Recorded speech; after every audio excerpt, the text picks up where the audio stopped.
morning again, church. I did not mute. Oh, there we go.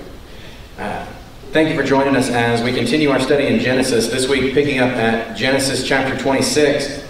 And last week, we spent most of our time looking at Jacob and Esau, and really Esau selling his birthright for next to nothing.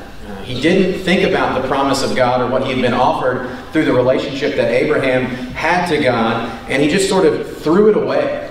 And we talked about the idea that sometimes if we are not careful in our own lives, we will very easily do the same thing. We will forget about the promise that God has for us in the future to focus on the here and now. And unfortunately, we see this more and more happening today. We hear it. Of course, a few years ago, there was the great term, I won't say that it's great, but it was a term that people used, YOLO. You only live once, right? Live for the here and now. And something could not be further from the truth. Right? It was a ploy of the world to tell people to live up now and do everything you can now, because when you die, there's nothing else. And a lot of people live by that motto, and they're going to hear some very terrifying words when they stand before a holy God and hear, "Depart from me, for I never knew you." Right? In ways, we want to live by that motto. Really, inside of our relationship with Christ, we get one chance at this thing. So we should do everything we can as believers to pull others towards Jesus. If you want to live YOLO out that way, then I'm all for it. If you want to live your life in such a way that you understand that you only get one chance to take as many people with you, then by all means, do that. Share Christ with anyone you can. Right? We talked about that with Paul. Right? You knew if you got around Paul and he got enough time with you, you were going to hear about Jesus. And for Paul, that could have been as short as 1 minute or years, right? But in some way, he is going to get Jesus in there, right? The running joke with that is like a vegan, right? If you give a vegan enough time, what are you going to learn? They're a vegan, right? That's the running joke. Like, they're going to tell you, did you know I'm vegan? Well, I didn't ask, but thanks for letting me know. Right? Paul in the same way, if you got around him long enough, he's going to go, hey, have you ever heard about Jesus? This Jesus guy, he's really cool. Have you heard about Jesus? If you got around him long enough, that's what was going to happen. Because Paul knew what was his mission in life. I'm going to take as many with me as I can. I'm going to tell people about Jesus because that's what he's told me to do, and I'm going to live everything in me to do that, whether I'm in servitude, whether I'm free, whatever. I'm going to tell people about Jesus. Because Paul understood the promise on the backside of life.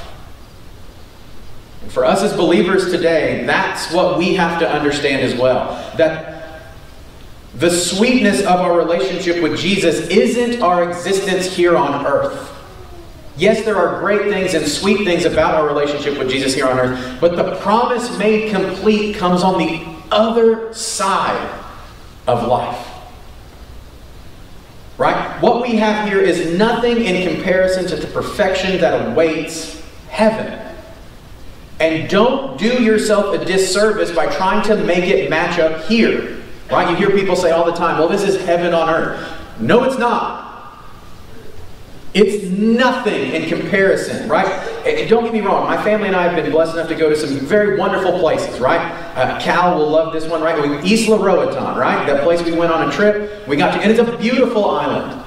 It's beautiful.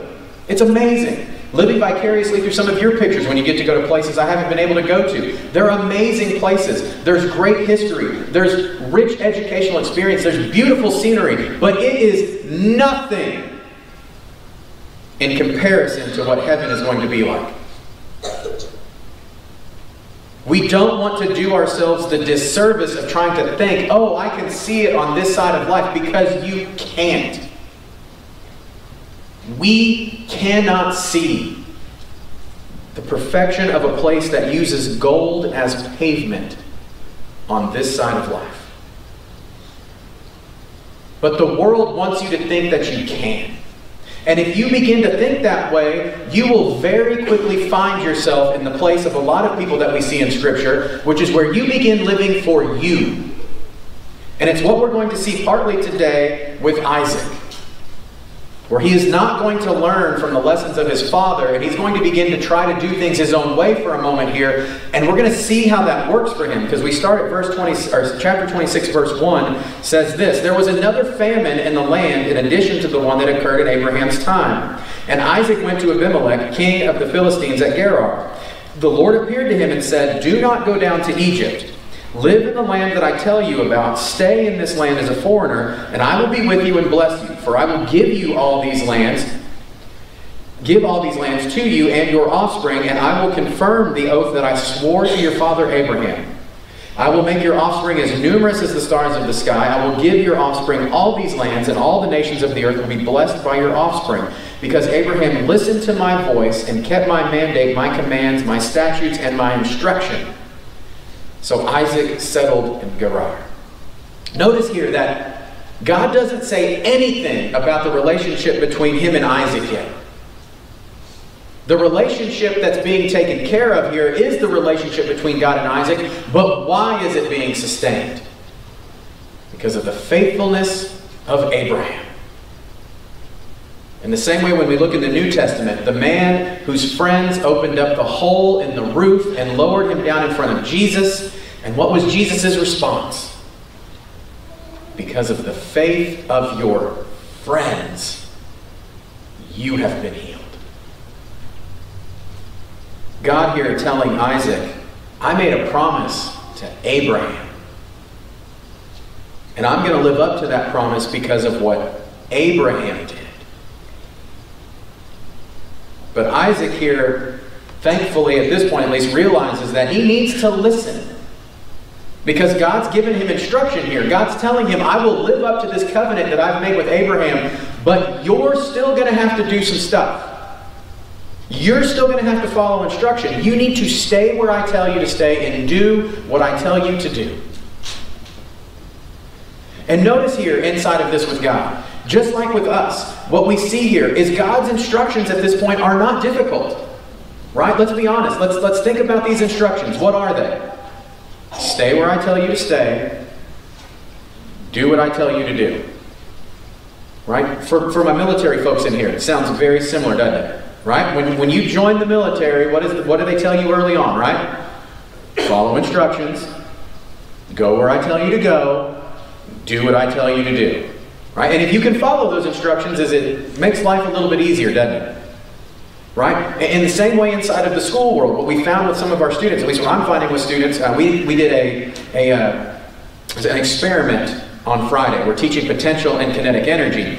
And the kids greatly enjoyed potential and kinetic energy because they got to implode oranges with rubber bands. That's a great way to teach potential and kinetic energy, and makes it an easy day for me because I'm a 12-year-old and I like to watch stuff blow up. So when putting rubber bands on the orange, they had all these questions, right? Well, can we do this? Can we do that? Just follow instructions. If you do what I tell you to do, it's gonna work. Right? If you listen and follow instructions, it'll work every time. And it did work every time. There wasn't a single class where an orange did not get ripped in half by some rubber bands. Now, the amount varied, and that was really kind of what we were testing. We had some classes where 11 rubber bands shredded an orange like it was no business. First period class, an orange took 35 rubber bands before it finally went split down the middle. But as long as you followed the instructions, you got the desired result.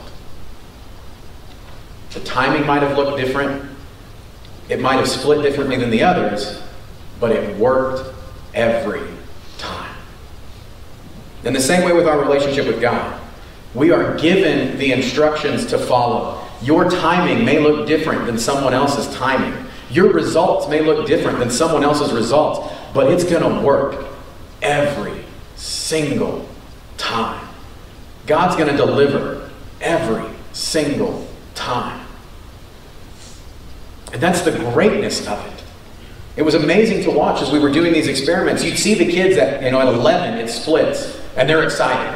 Oh, look, here it goes, it's ripping down, there's juice everywhere. And then you'd see the kids that are still putting rubber bands on, just now they're even more anticipating what's going to happen. And sure enough, when it happens, oh, it's going, there's juice everywhere. the excitement level didn't change because they had to wait longer than someone else. They were just as excited as the group that had it happen first. In the same way with us today, as we're looking at our relationship with God, as we look at the blessings He gives us, it doesn't change the sweetness of the blessing because we see someone else have it before.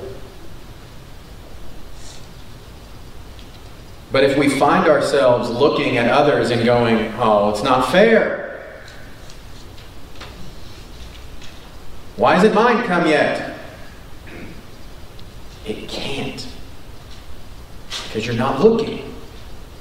In the same way I had to tell a couple of groups of kids, when one orange would rip, they'd stop putting rubber bands on their orange because they're like, well, theirs already did it. Well, yeah, but you're not done. Keep going. Well, we weren't first. I told a kid in one class, I said, buddy, this isn't about being first.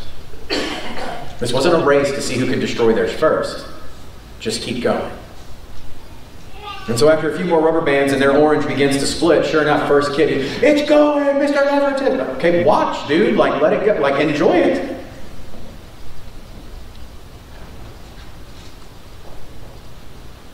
But then we see what happens starting in verse 7. When we don't follow instruction, when we don't heed the warnings, when we don't realize that God's going to keep His promise and we begin to try to live in our own ways, we run into stuff like verse 7, and this is going to sound eerily familiar to Abraham. Verse 7 says this, when the men of that place asked about his wife, he said, she is my sister. For he was afraid to say my wife, thinking the men of the place will kill me on account of Rebekah, for she is a beautiful woman. Now at this point, all of us, as we've studied Genesis, should have one of these moments, right? One of these just, come on, dude. Like, seriously? Right? You would have hoped that Abraham would have warned him about things like this. And he very well may have, right? Because parents, for a moment, you have warned your children about your mistakes, yes? Yet when you see your children beginning to walk down that same road, or maybe trying to make some of those same mistakes, it doesn't matter the amount of warning you give them, does it? What has to happen? In the same way that you were warned before them, you have to learn by doing. You would have hoped that Isaac would have thought, this didn't work so well for Dad. Maybe I should try a different way. But in the midst of everything, he was afraid. He was worried. And as we talked about with Abraham, nothing good comes from us in the midst of those emotions. When we work out of a place of fear, we do not do our best thinking. Isaac here, instead of, in the same problem Abraham had, instead of going and asking God for advice, he tried to do it on his own. And the same thing for us today, church, if we're honest with ourselves. When we try to do these things on our own, we don't do our best thinking.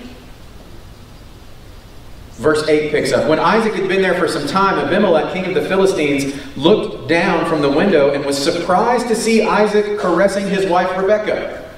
Like, yeah, right? Because the king at this point thought, that's his sister. This is weird. Any of us in that situation would look and go, what? We don't do that here. What's up? Right? In the same way that it happened to me on Friday. I was in the hallway and I saw one of our students, and there were two girls around this young man, and I was sitting there just dumbfounded. And there's no way, there's no way that these two sweet young ladies are talking to this dude, right? Like, no, this is not happening. And sure enough, another student saw me and they're like, you're really confused by that, aren't you? And I was like, yeah, I am. What's up? And they go, those are his cousin and his sister. And I was like, now it makes perfect sense. And so as I was studying and reading, I realized how easy it can be for us to get the wrong impression if we don't have all the information. So you imagine when the king looks down and goes, that's sister and brother. I'm missing something. Something's not right. Abimelech, in verse 9, Abimelech sent for Isaac and said, so she really is your wife. How could you say she's my sister? Which tells us two things. One, Abimelech had an idea that something might be up. You would have to imagine that it had been reported to the king before this that something's not right here. Like, we see these two in public, it does not look brother-sister. And so Abimelech finally sees it for himself and says, how could you say this? Isaac answered, because I thought I might die on account of her. Again, operating from a place of fear, he has not made a good decision. Verse 10, then Abimelech said, what is this you've done to us? One of the people could have easily slept with your wife, and you would have brought guilt on us. So Abimelech warned all the people with these words, whoever harms this man or his wife will certainly die. Abimelech here, understanding the relationship between Isaac and God, knowing that if he was to cause harm to Isaac, something would happen to him. And you have to imagine here his anger at Isaac even going, why would you do this, that we might have done something that could have hurt us? Again, because when we operate from fear, we don't make good decisions. I mean, let's be honest, church. Are any of us, are we willing to admit, in fear, horrible decision makers, yes? We just don't rationalize right. We don't think right. We're not in the right mental spot to do that. Dave Ramsey, for example, talks about, not even from fear, just from grief or any emotion that you're going through, it's a difficult time to make a good decision. If you study Financial Peace University with Dave Ramsey, he talks about something like that. He says that in the midst of losing a spouse, you should make no major financial decisions for at least 6 months. Why? Because you're not in the right frame of mind to do it. We see here with Isaac, he's scared. There's a famine. He's trying to take care of his family. All these different things. We think about our lives today. If we're honest, church, we could sit up here for the rest of the day and talk about everything that's going wrong. Everything that we have to be afraid of. When in reality, what Isaac needed to look at was the promise he had been given by God. And the same for us today. Instead of looking at everything that's going wrong in our lives, we should look at what's going right. Look for where God is showing up, where God is doing things that only He can do. Look for the blessings. Look for the wisdom. Look for the promise. And live for the eternal. Live for the sweetness that comes at the end of this. As we continue, we look, we see 12 through 22 sort of talks about the movement and conflict over wells. Isaac begins moving, and anytime he shows up, he's becoming richer and richer. Abimelech eventually tells Isaac they have to move because he's becoming too powerful.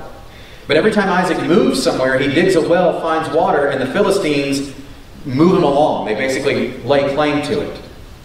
As we look to 22 is where we're going to jump to. It says, he moved, digs another well, they did not quarrel, and he named it Open Spaces, and said, for now the Lord has made room for us, and we will be fruitful in the land. So there's finally this space that Isaac can begin to set up, and this is going to become the beginnings of the encampment and the settlement for the family. But once that spot is found, what we see happens in verse 23 is this theophany moment. Verse 23 says, there he went up to Beersheba, and the Lord appeared to him that night and said, I am the God of your father Abraham. Do not be afraid, for I am with you. I will bless you and multiply your offspring because of my servant Abraham. And so he built an altar there, worshipped the Lord, and pitched his tents there. Isaac's slave also dug a well. And so what's Isaac doing? He's setting up permanent residence in this place, which why wouldn't you? When God shows up and says, I'm going to bless you, you don't ever want to leave that spot. We see this even again in the New Testament when Jesus takes disciples up on the Mount of Transfiguration. What is the instant response of the disciples when they see Jesus manifested in his completeness? We should build some houses and stay here. We should never leave this place.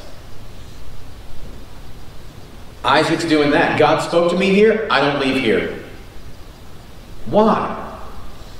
Because he might do it again. We see in 26 this covenant that God makes, or that, Isaac and Abimelech make. Abimelech comes to him from Gerar with Ahuzah, his advisor, and Phicol, the commander of his army. Isaac said to them, "Why have you come to me? You hated me and sent me away." They replied, "We have clearly seen how the Lord has been with you. We think there should be an oath between two parties, between us and you. Let us make a covenant. You will not harm us, just as we have not harmed you, but have only done what was good for you, sending you away in peace. You are now blessed by the Lord." Notice here, Abimelech's not threatening that he would hurt him. Abimelech knows where he stands. He cannot hurt Isaac. If he was to come after Isaac, he would be inciting God. And Abimelech's not foolish enough to do that. In the same way for us today, that when people come after us or they attack us because of our beliefs, we see this even with Jesus in the New Testament when he tells them, "Count yourself" what?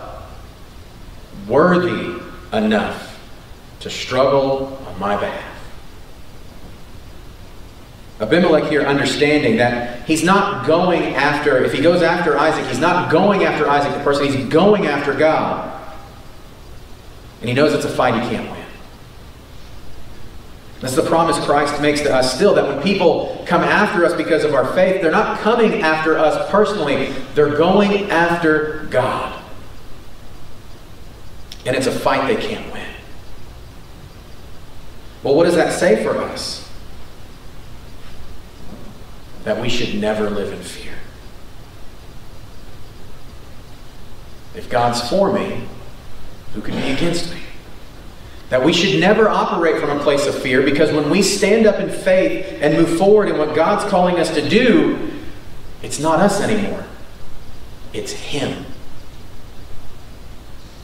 And I don't always know what it's going to look like day to day. I don't always know what the blessing's going to look like. I don't know when it's going to come. I just know that if I'm faithful and if I obey,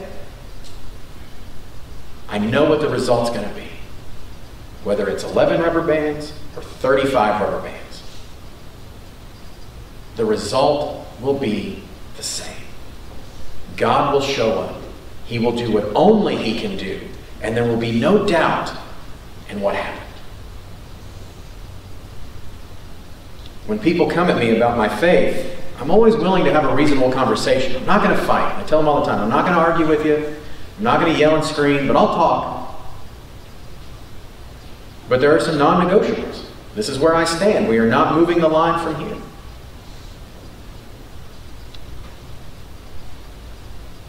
A lot of people struggle because they're unwilling to admit their need for God. Abimelech here understanding there's something missing in his life. He knows Isaac has something that he doesn't. In the same way, you will see people in your own life who will come to you and say those same words. What is it? What is it about your life that makes it so much different than mine? And if we're not careful inside of our faith today, sometimes we back off from that and we go, "Oh, well, I make good decisions, get plenty of sleep, drink lots of water." When the answer is Jesus. Never be afraid to tell people about Jesus. Never come from a place of fear when God's calling you to something that you would make poor decisions and say, "Oh, it's just dumb luck." No, it's blessing and favor from God. Own it. Right? This is not health, wealth, prosperity. Don't walk out of here saying, "Oh, Pastor Sean said name it, proclaim it." That's not what I'm saying. What I'm saying is that when God blesses you, give Him the glory. When people ask you, what is different about your life? Jesus is what's different about your life. And tell them what it means to have a relationship, and be honest in the times of struggle. Let's be honest, church. Who's got struggle? All of us. Every single one of us. When we can own our relationship with Jesus in the midst of the struggle is when people understand what it really means. When in the midst of the struggle we can go, "It's okay, God's still faithful, God's still righteous, God's still amazing." That's when people realize there's something different about this Jesus. After this conversation between Abimelech and Isaac, they prepare a banquet, they eat. He digs another well. And as soon as he digs it, they find water. And this is for 33. He called it Oath. Therefore, the name of the city is Beersheba to this day. It means oath. And as true as the relationship between God and Isaac is here and what's happening and what's moving, we get this little snip at the end. Just 2 verses. Because a lot of people question at this point, well, what happened to Esau? He sells his birthright. Now we get all this stuff about happening to Isaac, and poor Esau is left out in the cold. Well, Esau's made a decision last week when we talked about this, didn't he? And we see here again Esau making a horrible decision to sell his birthright for a bowl of soup. Then we get 34 and 35 where it says this. When Esau was 40 years old, he took as his wives Judith, daughter of Beeri the Hittite, and Basmath, daughter of Elon the Hittite. And they made life bitter for Isaac and Rebekah. So what's Esau do after making one bad decision? He doubles down on another bad decision and marries with the people of the land that God had explicitly told Abraham, don't do that. So often in our lives, God is presenting you with choices. He's looking for us to make the right one.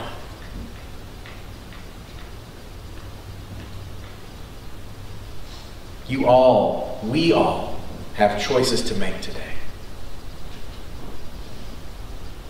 If we want to see this world change, it's on us. We've got to share Jesus. We've got to be the hands and feet of Christ. We've got to do what He's called us to do. I look at the example of Paul. If you were around that man long enough, you were going to hear Jesus. It forces me to evaluate my own life and go, how long does it take? What's my internal clock saying before I start telling somebody about Jesus? What I find in myself more and more is it's usually too long. I think for any of us today, as we look at this, we can find ourselves in the place of fear. The world has been great at sowing fear among people for a long time. And it is time for us as believers to stand up and say, we're not going to live in that anymore. I'm not afraid. Because my eternity is promised with the God who created everything. And I will no longer live in fear. I will move forward in the promise God has for me. And if you're here today and you haven't taken those first steps of faith, that is absolutely step 1. First step is absolutely admitting sinfulness and accepting a relationship with Jesus Christ. The other part of that for us as believers today is to realize that we can't live in fear anymore. It is time for us to move forward and push and share what God's doing, because God is still amazing. He's still on the throne. He's still fulfilling promises. He's still offering blessings. He's still the same God that He was before, that He is right now, and will be in perpetuity. He is perfection. And that's what we should be chasing. If you're here today and you found yourself chasing something else, stop. Just stop. It's not worth your time anymore to chase after things that aren't perfection.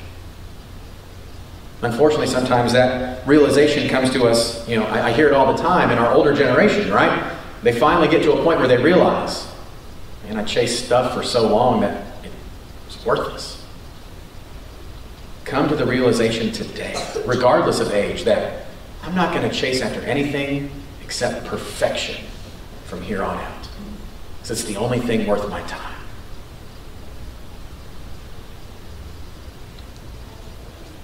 Whatever God's got on your heart, be honest and answer and do what He's calling you to do. You want to pray about it? You pray in your seats. You come here, take me by the hand. Let's pray together. Let's move forward. Let's do what it is God's calling us to do. Whatever that thing is. Answer and move. Let us pray. God, we thank You for today. We thank You for the opportunity to gather in this place, to study Your Word. God, we thank You that You are the God of perfection. You are the God of promises and sustained hope and glory and all of those things where the world tells us so much today to be afraid. You are the God who stands and goes, I do not live in fear. You hold the future from the beginning. Your perfection is amazing. You are the truth. I pray today that we would chase after that with everything that we have. God, that we would seek you with everything that we have, that we would look and guide our lives based on your actions and your guidance, that we would seek to be so much like you that the world can't help but see we are nothing like it. And that when it sees that, we would tell them the truth, that the only thing that makes us that way is you. And we would offer them the chance for that as well. God, we thank you for the salvation that comes through your Son, Jesus Christ, because that's the only way we were able to get this. An offering we couldn't pay, but you did on our behalf. God, you're amazing. It's in your name we pray. Amen. If you'll stand with us, church.